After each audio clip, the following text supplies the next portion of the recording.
Hello guys, good morning. Ayan, mag-ayos na naman tayo ng ating mga gamit sa construction. So, bago tayo pumasok, ayan, may dala tayong kutsara.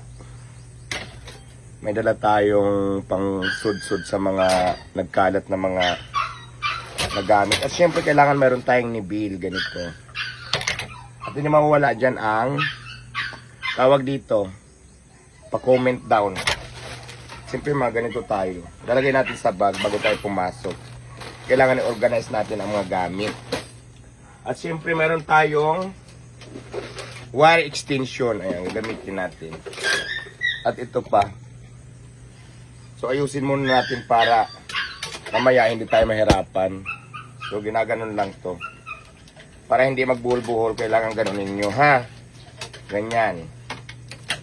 Pak, oh.